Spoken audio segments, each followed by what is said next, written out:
Chers auditeurs, bonjour, bonsoir. C'est 230-605 dans vos oreilles. Alors je voudrais souhaiter la bienvenue à tous les nouveaux, toutes les personnes qui découvrent cette chaîne YouTube. Soyez les bienvenus. Sur cette chaîne YouTube, en fait, j'aborde des sujets un peu lourds, un peu durs. Et l'idée, c'est de partager un point de vue, hein, tout simplement, et d'échanger, et d'avoir de nouvelles connaissances sur des sujets variés. Et pour ceux qui connaissent déjà la chaîne, soyez aussi les bienvenus et bon retour. Merci de prendre le temps de m'écouter. Et aujourd'hui, on va parler d'un sujet, oui, comme d'habitude, hein, qui est un peu lourd. Et le titre de cette vidéo, c'est 400 ans d'esclavage, et tu n'as toujours pas retenu là-dessus. Alors,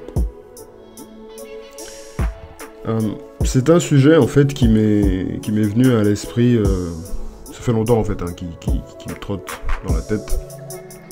Et l'idée ici, c'est d'essayer de comprendre un peu pourquoi est-ce que les Noirs, en général, le peuple noir, est souvent perçu comme étant, je vais pas forcément dire inférieur, mais voilà, c'est un peu les derniers, quoi. Ceux qui viennent à la fin, ceux pour qui on n'a pas beaucoup d'intérêt, on ne s'intéresse pas vraiment, en fait. Et donc j'essaie de me poser la question, mais pourquoi, en fait? Alors ce titre un peu provocateur, je pense qu'il y a quand même un fond de vérité là-dedans, parce que c'était quoi l'esclavage, en fait, finalement? L'esclavage, c'était l'exploitation de l'homme par l'homme, en fait. Donc on a un homme ou un groupe d'hommes qui se sont dit, bon, on a besoin de manœuvres, pourquoi pas prendre ces noirs là-bas et les utiliser pour les travaux. Et donc ça a duré quelques centaines d'années. Ça s'est officiellement terminé à un moment donné. Sauf que, manifestement, il suffit de regarder un peu la position de l'homme noir sur cette planète. C'est quand même pas très reluisant. Il y a une partie de la définition d'esclavage, d'ailleurs, que je trouve assez intéressante, c'est que ça vient du Larousse 2009. Une partie de la définition dit « Personne de condition non libre, considéré comme un instrument économique pouvant être vendu ou acheté, et qui est sous la dépendance d'un maître. » Alors, tout de suite, ça m'a fait penser aux footballeurs professionnels, hein, puisque c'est des personnes, effectivement, qui appartiennent à un club, et qui sont vendus, qui sont achetés, en fait. Mais bien évidemment, on va jamais dire qu'un Didier Drogba est un esclave de Chelsea à un moment donné, ou qu'un Samuel Eto'o est un esclave du Barça, en fait. Mais je pense qu'il y a un peu la même idée derrière. Donc je disais, l'esclavage, c'était l'exploitation de l'homme par l'homme. Et je pense qu'il est bon de se poser la question, mais qu'est-ce que les Noirs ont fait? Quelles sont les leçons, en fait, retenues de toute cette part de l'histoire? Est-ce que les leçons ont été retenues? Est-ce qu'on a compris qu'effectivement, voilà, tout n'est pas... nous sommes en compétition, finalement. Hein. Nous sommes en compétition permanente, nous sommes dans un rapport de force avec autrui. Autrui peut être noir, peut être blanc, quelle que soit la race ou la couleur de peau, en fait, hein, de la personne qui est en face de moi, mais nous sommes perpétuellement, en fait, en compétition. Et de mon point de vue, je ne pense pas que ce soit quelque chose qui soit bien compris, en fait, par la plupart des Noirs. Parce que lorsqu'on regarde, en fait, ce qui se passe aujourd'hui sur le continent, on s'aperçoit qu'il y a toujours cette déférence, même dans son propre pays, en tant que Noir. On a une déférence envers le blanc qui vient là, comme tout le monde, hein, pour trouver une meilleure vie, et pour nourrir sa famille, enfin, etc., etc. On a toujours, en fait, ce complexe d'infériorité Alors qu'il vient pas de n'importe où, hein, bien évidemment. On a parlé d'esclavage, voilà, il y a eu beaucoup de conséquences et qui continuent à exister à ce jour. Conséquences qui sont aussi appuyées par une élite, entre guillemets, noire, qui perpétue en fait ce rapport de dominant-dominé. Une même élite noire d'ailleurs qui, durant le temps de l'esclavage, pour certains, se sont autorisés le droit de collaborer en fait, hein, avec la force, en facilitant le marchandage de leur propre fer noir. Donc ça c'est aussi quelque chose qui est bien connu, documenté, que personne de sensé ne peut vraiment contester aujourd'hui. Donc c'est des choses qui ont aussi existé. Il y a beaucoup de noirs qui ont contribué à l'esclavage de leurs propres frères. En fait. Donc le premier point donc, que je voulais articuler, c'est ça en fait, c'est que finalement, l'esclavage ne s'est jamais vraiment terminé. En fait, il a muté. Il a muté en plusieurs, on va dire, sortes et variantes. Mais in fine, on est tous plus ou moins esclaves de quelqu'un ou de quelque chose. Et ça fait tout de suite écho à un concept que j'avais développé dans une vidéo précédente. Alors j'essaierai de vous mettre le lien. C'est le concept de liberté, en fait. Parce qu'on s'aperçoit tout simplement que dans la définition même d'esclave, il y a quelque chose dont on est privé, c'est la liberté. Il y a quelque chose qu'on n'a pas, c'est la liberté. On n'a pas la liberté de mouvement, on n'a pas la liberté souvent même de penser, d'entreprendre. Et on s'aperçoit aujourd'hui que les Noirs sont encore trop majoritairement, je dis bien trop majoritairement, c'est pas le cas de tout le monde bien évidemment, mais trop majoritairement dans un système où ils sont toujours esclaves. Donc encore une fois, cet esclavage a muté, on n'est plus dans les champs de coton, quoique, mais ça ressemble toujours un peu à ça en fait. On a un dominant et nous sommes dominés. C'est le premier point que je voulais articuler. Alors, une fois qu'on a dit ça, j'avais eu en fait un retour d'une amie qui m'avait dit, sur une précédente vidéo, je suis d'accord avec ce que tu dis, c'est intéressant, mais par contre c'est un peu sombre quand même, c'est un peu... c'est pas très positif. Je suis d'accord avec elle. Et sur ce sujet de l'esclavage, et de la question est-ce qu'on a compris les leçons, il y a quelque chose qui est évident, c'est que qui peut contester aujourd'hui que les Noirs ne sont pas à la hauteur de telle ou telle tâche ou telle responsabilité? Qui peut contester ça? Il n'y a aucune industrie, aucun domaine où les Noirs sont incapables de concurrencer les autres. Il y a énormément de domaines où nous sommes soit au même niveau, soit même meilleurs que les autres.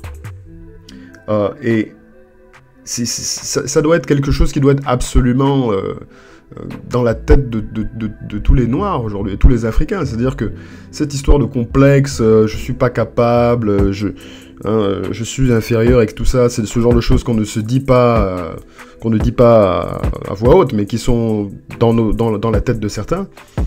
Mais il faut qu'ils comprennent que c'est absolument pas vrai.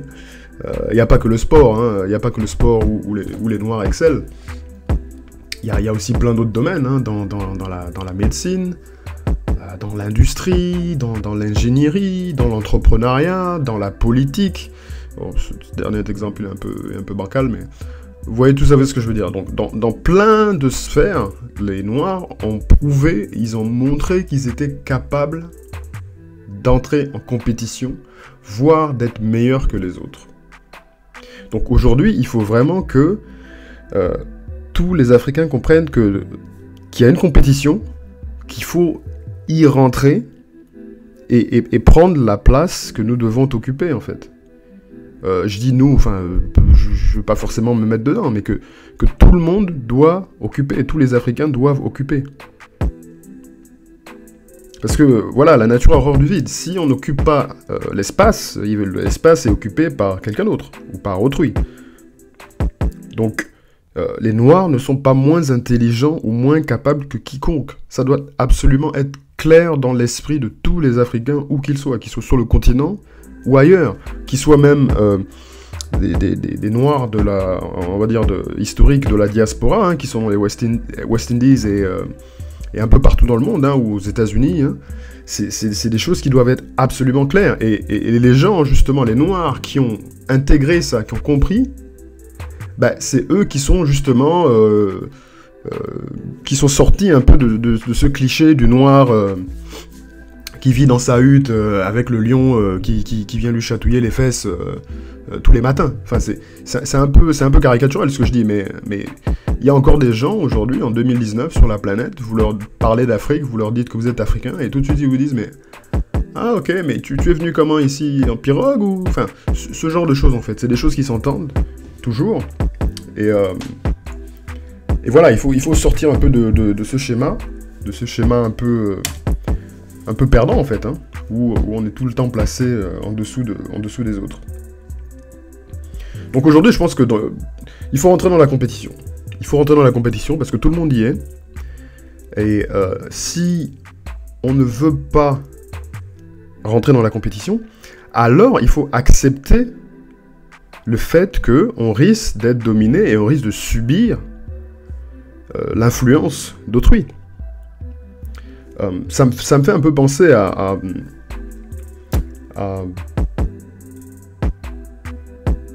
ça me fait un peu penser à une... J'ai une image en fait qui me vient à l'esprit par rapport à ça. C'est un peu comme si l'Afrique c'était une jolie, une très belle femme, voilà, avec des atouts, avec une poitrine, avec des hanches, avec des fesses, avec des formes. Une très belle femme, mais cette femme-là, elle n'a pas conscience en fait de ses atouts, elle n'a pas conscience de sa beauté. Et on en connaît hein, dans la vie normale, hein, ce genre de personnes. Et ce genre de personnes, qu'est-ce qui leur arrive? Elles se font, en général, abuser par des hommes, ou même des femmes, parfois. Et elles se font abuser, pourquoi? Parce qu'elles n'ont pas, en fait, conscience de leurs atouts, et de leur existence, le fait que... elles existent en tant que telles et elles ont le droit de se déterminer, de dire non ou de choisir en fait pour elles-mêmes.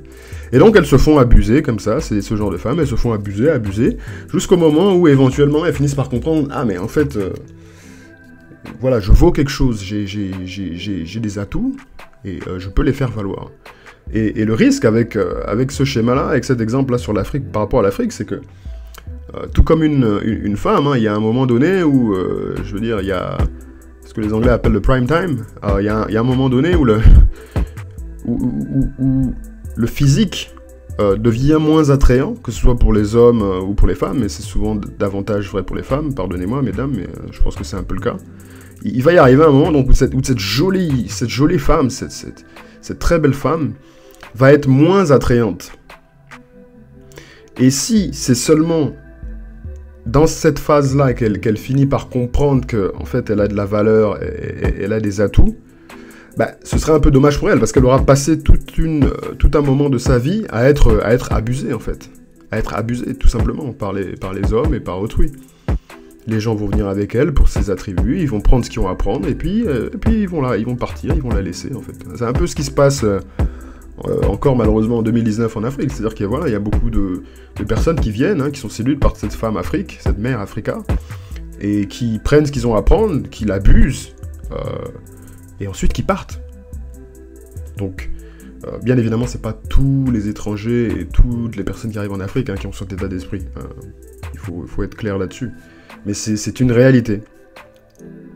C'est une réalité. Donc aujourd'hui, il faut absolument que tous les Noirs, où qu'ils soient, comprennent que nous sommes dans une compétition mondiale et que l'Africain doit prendre sa place dans cette compétition.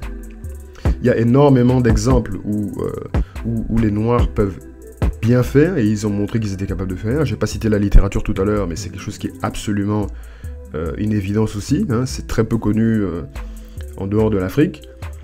Mais là, il y a une vraie littérature africaine qui existe aussi.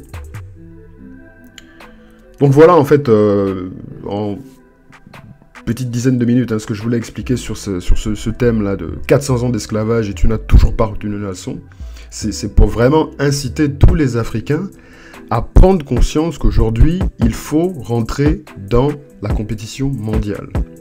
il faut, you have to compete, il faut rentrer dans la compétition mondiale. Si l'on ne fait pas ça, à ce moment-là, il faut accepter que, bon, ben, on se fasse marcher sur les pieds, on se fasse dominer, on subisse, en fait, finalement.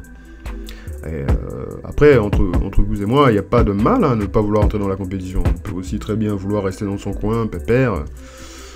Sauf que, tôt ou tard, des gens finissent par arriver autour de nous et à faire un peu ce qu'ils veulent. Voilà. Donc, n'hésitez pas à partager cette vidéo si vous l'avez trouvée intéressante. Si vous avez effectivement aimé, n'hésitez pas à liker. Et si vous l'avez pas trouvé intéressante, ou si vous avez une quelconque critique ou quelque chose à partager, n'hésitez pas à utiliser le champ des commentaires. Je regarde et je répondrai avec plaisir tant que c'est constructif. Donc merci encore à vous, et bonne fin de journée ou de soirée. Bye bye.